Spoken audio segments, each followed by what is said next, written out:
కార్తీక మాసంలో వచ్చే పౌర్ణమి అత్యంత మహిమాన్వితమైనది. జన్మజన్మల పాపాలు పోగొట్టే అద్భుతమైన రోజు. ఈరోజు శైవ క్షేత్రాలన్నీ భక్తుల పూజలతో కలకలలాడుతాయి. తెల్లవారుజాము నుంచి భక్తులు ఆలయాలకు పోటెత్తుతారు. ఈ ఏడాది కార్తీక పౌర్ణమి నవంబర్ 15న వచ్చింది. కార్తీక పౌర్ణమి రోజు అనేక విశేషమైన కార్యక్రమాలు నిర్వహిస్తారు. అందులో ఎక్కువ మంది ఆచరించేది 365 ఒత్తులతో గుడిలో దీపం వెలిగిస్తారు. కార్తీక మాసంలో ప్రతి ఒక్కరూ తప్పనిసరిగా దీపారాధన చేస్తారు. అలా చేయడం కుదరని వాళ్ళు కార్తీక పౌర్ణమి రోజు తప్పనిసరిగా 365 ఒత్తులు ఉన్న దీపం వెలిగిస్తారు.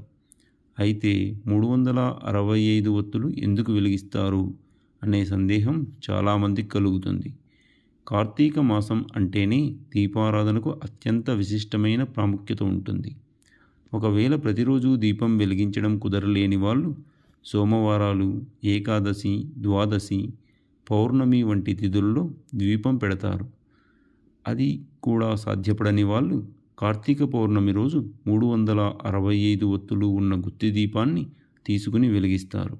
సంవత్సరానికి 365 రోజుల లెక్కన ఒక్కో రోజుకు ఒక్కో దీపం లెక్క అలా వెలిగిస్తారు.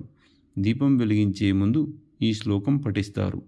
సాధ్యం త్రివర్తి సంయుక్తం వహ్నినా యోజితం ప్రియం గృహాణ మంగళం దీపం త్రైలోక్యతి మిరాపహ భక్త్యా దీపం ప్రయాచ్ఛామి దేవాయ పరమాత్మనే త్రాహి మాం నర కాద్ఘోర దివ్య జ్యోతిర్నమోస్తుతే.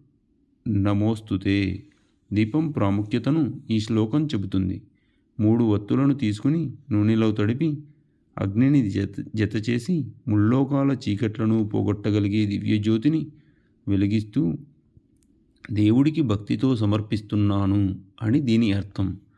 లోకానికి వెలుగును ఇచ్చేది దీపం. అటువంటి దీపాన్ని మనస్ఫూర్తిగా దేవుడిని తలుచుకుంటూ వెలిగించడం వల్ల ఉత్తమమైన ఫలితాలు కలుగుతాయి. అందుకే కార్తీక పౌర్ణమి రోజు తప్పనిసరిగా 365 ఒత్తులు ఉన్న దీపం వెలిగిస్తారు. గుడికి వెళ్ళి వెలిగించలేని వాళ్ళు ఇంట్లోనే తులసి కోట దగ్గర వెలిగించుకోవచ్చు. కార్తీక పౌర్ణమి రోజు ఉదయాన్నే నిద్రలేచి తలస్నానం చేసి గుడికి వెళ్ళి రుద్రాభిషేకం చేయిస్తే సకల సంపదలు కలుగుతాయి. అలాగే ఈరోజు చాలామంది కేదారేశ్వర స్వామి వ్రతం కూడా ఆచరిస్తారు.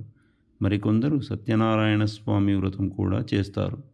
ఇది చేయడం వల్ల సకల సంపదలు సొంతమవుతాయి.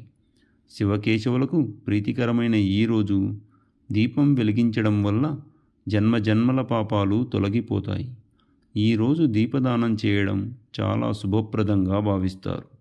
కార్తీక పౌర్ణమి రోజు జరిగే మరొక అద్భుతమైన ఘట్టం జ్వాలాతోరణం.